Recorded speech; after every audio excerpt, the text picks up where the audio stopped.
Housing affordability has always been a bit problematic. Rebuilding Together is a community effort that's designed around health and safety for our neighbors. And the work that Rebuilding Together does, repair and rehab, fits brilliantly into the affordable housing puzzle. We'll do things like patching siding, putting up trim, light carpentry stuff. Some of our favorite volunteer activities, people really love doing ramps and accessibility stuff, that really hands-on, like immediate gratification type projects. On an average week, we'll have 2 or 3 days that we're actively working on the house, but we do all the coordinating and the logistics and the volunteer management and the fundraising and the marketing in-house as well. We've been doing this work here since 2005. We incorporated as an official 501c3 nonprofit organization. We joined in with the national network of Rebuilding Together in 2008. I have watched this grow from a handful of people to hundreds of volunteers, gone from working on one wheelchair ramp to multiple houses at a time. So just having the involvement of such a great community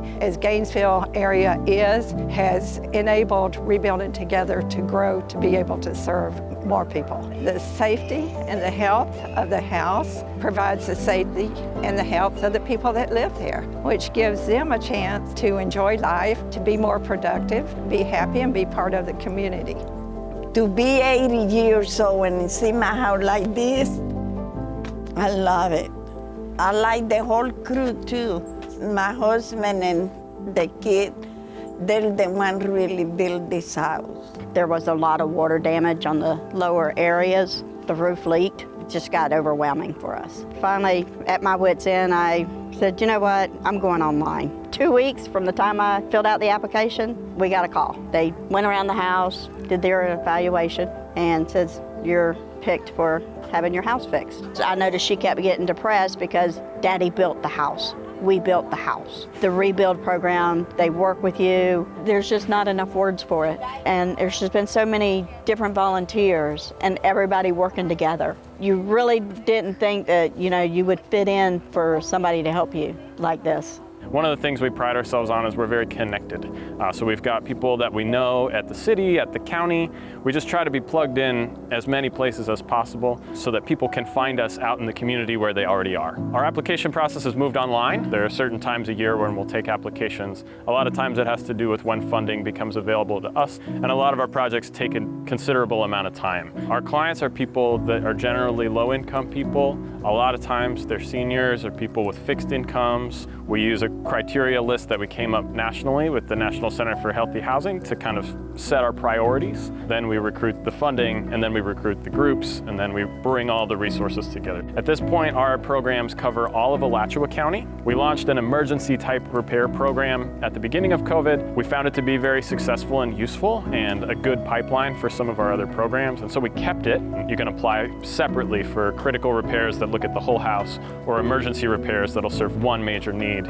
It's the volunteers that we depend on. Without the volunteers, we would not be able to do the scope of work that we do. It's their giving, it's their contributions, and showing up, whether the weather's bad or good, and going into situations that they may not be familiar with. Volunteering is incredibly important. As individuals, we're a part of the community, and so being able to help each other out, it's very rewarding. The rebuild staff they're incredible. So they give us great direction. They know exactly what they want from us. We got to see the final product of the ramp that we did last year, and the homeowner actually was coming out when we finished it, and she was so appreciative. Her eyes just lit up. It was going to change her life. It was going to make her day-to-day a lot easier. And so we enjoy being able to be a small part of that. We do a lot of work with volunteers. We also do a lot of skilled trades work. Trades connections are always great for us. We've got staff and some volunteers who actually train on site. And so it's a great place to learn skills, to interact with people.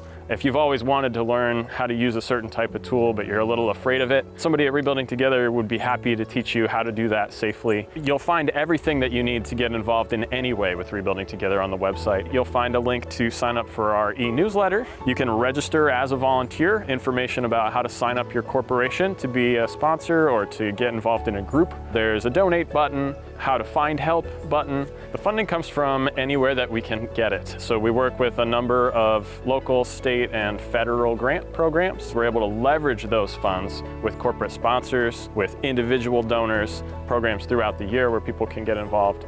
And then there are a number of events that we have to raise funds as well. A lot of times it can go together. So if you are a local business and you want to do something good in the community, you can write us a check and come out and work on a project, be part of the hands-on effort. It's just a very rewarding experience to be part of the house transformation, but also to be part of the relationships, meeting the families that we're working with, meeting the other volunteers who have come out.